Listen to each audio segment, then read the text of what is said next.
Hello students, कैसे हैं आप सब? I hope you all are good. आज हम यहाँ स्टार्ट करेंगे नया चैप्टर जिसका नेम रहेगा सेल। सेल के बारे में आप सबने सुना होगा, डेफिनेटली सुना होगा, क्योंकि हम इसको जूनियर क्लासेस से पढ़ते आ रहे हैं। आज हम यहाँ इस चैप्टर में इन डिटेल सेल को पढ़ेंगे।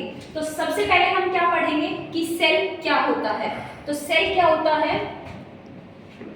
स्ट्रक्चरल एंड फंक्शनल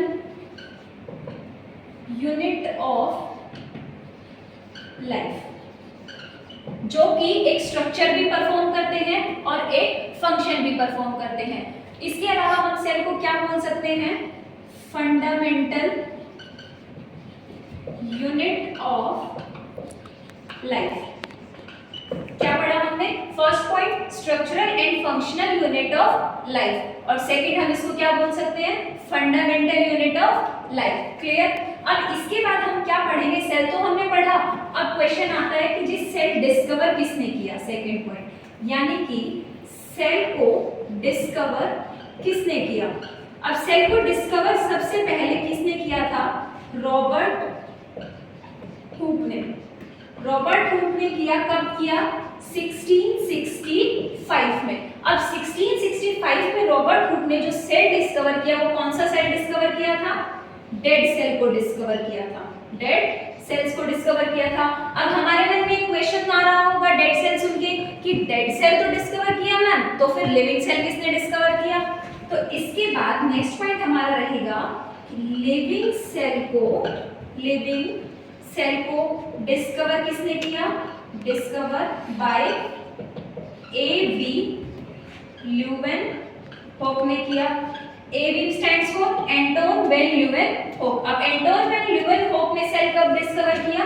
1674 में। अब इन्होंने कौन सा सेल डिस्कवर किया? लिविंग सेल को। क्लियर? इसको हम मार्क कर लेंगे जिससे हमें लर्न भी रहेगा। अब थर्ड बात आती है कि इसके बाद न्यूक्लियस को किसने डिस्कवर किया? इसके बाद न्यूक्लियस को किसने डिस्कवर किया? हमारा जो थर्ड पॉइंट है वो है रॉबर्ट ब्राउन। रॉबर्ट, इसको फिर से ऐसे लिख लेते हैं कि nucleus discover by Robert brown. Clear? अब न्यूक्लियस रॉबर्ट ब्राउन ने डिस्कवर किया, इसको हम अंडरलाइन कर लेंगे। इन्होंने कब किया? 1831 में।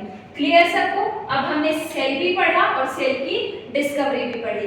अब नेक्स्ट हम क्या पढ़ेंगे यहाँ कि सेल तो पढ़ा, अब सेल के कुछ फीचर्स भी होते हैं। तो अब हम पढ़ेंगे यहाँ सेल के फीचर्स क्या क्या होते हैं। अब सेल के फीचर्स की बात करें तो दो टाइप होते हैं। क्या क्या? फर्स्ट वन इज हम कह सकते हैं यूनिसेल्युलर। अब यूनिसेल्युलर कौन से होते हैं जी? यूनिसेल्युलर मतलब सिंपल सा समझ में आ रहा है क्या? जो क्या शो करेंगे? It shows independent existence. Clear? Unicellular क्या परफॉर्म करेंगे? Independent existence. अब इसका साथ में क्या रहेगा? एग्जाम्पल अगर हम लें तो इसका एग्जाम्पल रहेगा वायरस। वायरस क्यों रहेगा? क्योंकि ये डिपेंडेंट होता है, dependent on host cell. Clear है? अब यहाँ हम इसका डायग्राम ड्रॉ कर सकते हैं। ये रहेगा हमारा वायरस का डायग्राम। क्लियर है? अब इसके बाद जो यूनिसेलुलर सेल्स होते हैं ये क्या रहेंगे? Perform all the necessary functions of life. Clear है? अब सेकंड हमारा क्या रहेगा? यूनिसेलुलर के बाद मल्टी सेलुलर, यानी कि सिंपल है, अगर यूनिसेलुलर इंडिपेंडेंट है तो ये डिपेंडेंट एग्जिस्टेंस शो करेंगे, या क्या करेंगे? They shows dependent existence. अब मल्टी सेलुलर के एग्जांपल्स क्या क्या होंगे? Plant cell, animal cell. Clear है? एक बार हम इसको देख लेते हैं, इसके बाद हम नेक्स्ट स्टेप हमारा डिस्कस करेंगे। अब इसके बाद हम जो नेक्स्ट स्टेप हमारा डिस्कवर करेंगे वो क्या रहेगा, सेल थ्योरी। क्या डिस्कस करेंगे हम? Discover cell theory. अब सेल थ्योरी को किसने दिया था? सेल थ्योरी को दिया था 1838 में शिल्डेन एंड श्वान ने। ठीक है, अब शिल्डेन एंड श्वान ने जो सेल थ्योरी दी थी, सबसे पहले तो हम इन्हीं दोनों के बारे में करेंगे। शिल्डेन ने थ्योरी को डिस्कस किया था, ऑब्जर्व किया था 1838 में एंड श्वान ने 1839। अब जो शिल्डेन थे वो क्या थे? बॉटनिस्ट थे, जिन्होंने किसको ऑब्जर्व किया था? प्लांट सेल को। इन्होंने मैनी प्लांट सेल के ऊपर एक्सपेरिमेंट किया था और प्लांट सेल को ऑब्जर्व किया था। अब सेकंड हम बात करें तो श्वान की। श्वान ने कब डिस्कवर किया था? 1839 में ये थ्योरी दी थी। इन्होंने, ये क्या है? श्वान जूलॉजिस्ट। सबसे पहले हम इसको डिस्कस करेंगे, जूलॉजिस्ट। अब इन्होंने एक्सपेरिमेंट किसके ऊपर किया था? Plant cell and animal cell. इन्होंने दोनों को ऑब्जर्व किया था।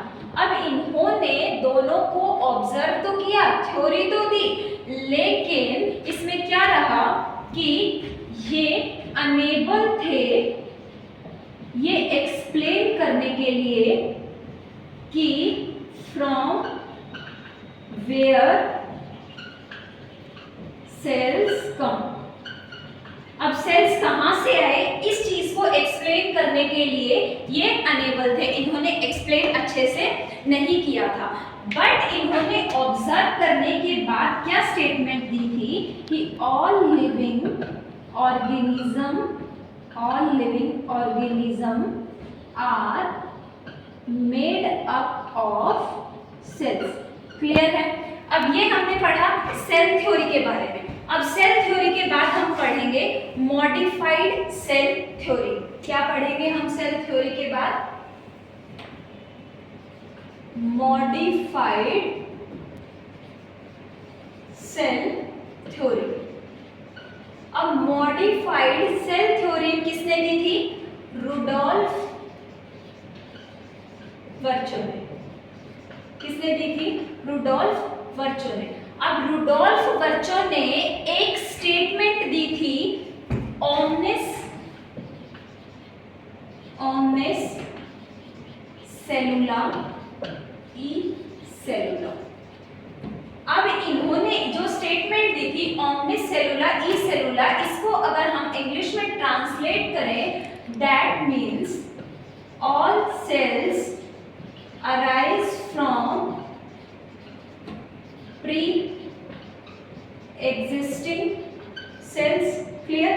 यानी कि जितने भी सेल्स होंगे अराइज, वो क्या होंगे? प्री एग्जिस्टिंग सेल से अराइज होंगे। उसके बाद क्या रहेगा? सेकंड जो इन्होंने बोला, ऑल लिविंग